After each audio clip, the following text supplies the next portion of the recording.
It is hard enough these days to actually meet people. But then once you meet people, meet men, is who I'm talking about. Once you meet men, or for the men, once you meet women, it's even harder to connect. And the number one reason why is because most people, right off the bat, are trying to disqualify you as being a potential match. Now, I don't know. Well, I think in some cases it is. I think it is purposeful because one, you're trying to avoid getting hurt again. You're trying to avoid wasting your time with the wrong person. And so that totally makes sense. But I want you to pause and think about this. What if the person that you're working to disqualify is actually your person, your husband, your future mate, but you end up disqualifying them too soon and delaying your blessing or completely destroying your blessing, right? I think we can do that. I know people always say, "Oh, what God has for you is for you." I think that is true to a degree, right? There's so many people who have died without getting the blessing God wanted them to have. And that's just kind of the spiritual side of it, which is, just the true side of it. But I want to tell you a story about me. And when I'm telling my story, I want you to think about how you may be disqualifying people or how you have been disqualified. So when I met my husband, we had been talking for a couple weeks and, he was cool, good conversation. I don't think at this time we had been out on a date. No, maybe once. We had been out on one date. And somehow his age came up and he was like, "Oh, I'm such and such age." And I was like, "Oh, wait, you're too old for me." Because at the time, now I was an adult. I was in my 30s, my mid 30s. So it was not like I was a spring chicken. I had a rule, my standards, my list, what I wanted, how I envisioned my man, I envisioned my husband. And I was like, "Oh no, you're too old for me. I don't date more than 6 years older than me, but I can hook you up with my sister because I have older sisters. And I have a sister who's 6 years older than me. So I was like, yeah, I can hook you up with one of my older sisters." And he was like, "I'm good. I don't need any help." And I honestly don't remember how the conversation ended. But I was one of my sisters. I was like, "Yeah, that's not gonna work. He's too old for me." And she was like, "What? He's too old for you?" She was like, "He seemed like a really nice guy. I don't think that's too old for you." And I kind of waved her off like, "Whatever, girl." So I ended up talking about it to one of my coworkers, and he was like, "Listen, that is not too old for you." And he pretty much said the same things. Like, "You are an adult. You're a mature woman." He was like, "The last guy you dated, he was horrible. So what are you talking about? This guy seems cool. You need you need somebody mature because you're much more mature than you realize." And so with both of them in my head, I was like, "Okay." And I did like him. He was cool. We had good conversation. So I think I ended up calling him the next day. The point of the story is I almost disqualified my husband, my now husband, because we ended up getting married. Me, it was because I had a standard, right? I had a vision of who I was going to marry. And I remember my top three things. He could not be a minister or pastor. He could not be a cop, and he couldn't be more than 6 years older than me. And my husband, who was that same guy, and getting ordained as a minister, he was a retired cop, and he ended up being more than 6 years older than me. But none of that really mattered, right? Because we're this long in, and so none of those things really made a difference. But I see this happening so many times in just even in just social media posts, right? People like, "Oh, he don't make enough money," or "She got too many kids," right? All these things that really doesn't really make a difference in the big scheme of things inside of a relationship. And it's so funny. Even one of my recent clients, we were talking about this, and it's thank goodness that I learned the lesson about disqualifying people. That now I work with my women to teach them, listen, don't work to disqualify people right off the bat. You have to be able to trust yourself enough and have enough intuition that if it's not the right person for you, that you'll be able to walk away and it's not a waste of time because you're always learning something. But what ended up happening to her is that she online met a guy. They did the chat. It was a really good conversation. They moved it to the phone. And one of the first questions out of his mouth when they started talking on the phone was like, "Do you like football?" Because I don't like women who ask a bunch of dumb questions during the game.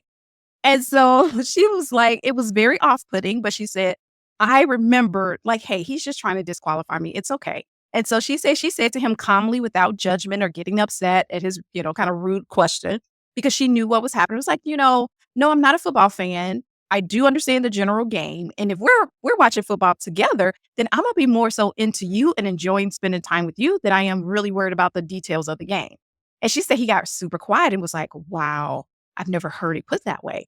And then the conversation proceeded. So they had a good connection. And she said the next day she ended up calling him back because she told me she would call him back. So she ended up calling him back the next day. She can hear the game playing in the background. She was like, "Oh, you know what? I was just calling you back from yesterday. I can see you're busy watching the game. Go ahead. I'll talk to you later." He go, "No, no, that's okay. I want to talk to you. The game can wait." Ah, Now, how does she know that? Right? One, because I taught her about disqualifying people. Right? It's okay to have your list and envisioning what you want for your life.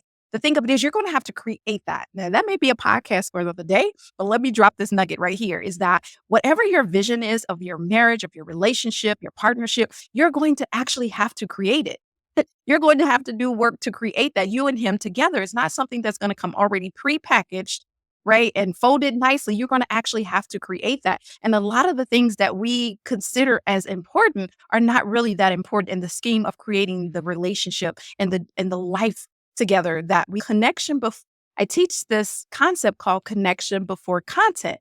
Content is all about what color do you like, what sports do you like, what type of job you have, do you have kids, all these disqualifying questions, or where we tend to think, oh no, I'm just trying to find if we have something in common, right? Even that is a disqualifying trait, because if you have to have something in common, if you both have to like sports, if you both have to like the movies or like hiking or biking or whatever it is, you're just working to disqualify them. And in truth, what you're doing is really looking to find a carbon copy of you. Now, it's not saying go and get somebody completely like, no, I hate walking, I hate the things that you enjoy. That's not what I'm saying. But I'm also saying when you're initially making connections, making interactions with people, that it's okay if they have different interests, because you may learn something new. You may explore outside of your box. But we have been taught and have learned, I don't know who even taught us this, because nobody really taught us how to date. Nobody taught us how to connect with the opposite sex, but somehow we've created this thing where we have to have something in common right away. We have to find those connection points, but there are so many other ways to connect outside of content. And so I teach my women how to connect, which connection in my mind is really just creating an atmosphere for that person to be seen and heard and feel like he has my presence and my attention, because that alone is going to make us connect, right? Just from human to human. And so if you're out there with your list, keep your list, but don't use that against you, because you never know, the person you meet might be your future husband. And I'm going to challenge you that if he does say something to try to disqualify you, to just calm down, know that he's trying to disqualify you because he don't want to get hurt or something in his past, or he just don't know better, which sometimes, guess what? Your future husband may not know better, right? Just try find a way to connect even through that rough circumstance. But if you really want to learn how to connect better and learn my connection before content and not try to have to do it on your own, I would love for you to book a one-on-one sales call with me so we can talk about how we can create a plan for you to meet your husband through my 5-month one-on-one coaching program. So anyway, I hope this has been helpful. Remember, connection before content, and don't disqualify your future husband from your list, trying to avoid pain, mistakes, or not wasting your time. It's never a waste of time if you're able to connect with somebody, learn something new, or share something new.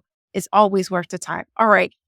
Put a comment below this video, box me, click the link in in the comments if you want to connect further. All right. I hope this was helpful.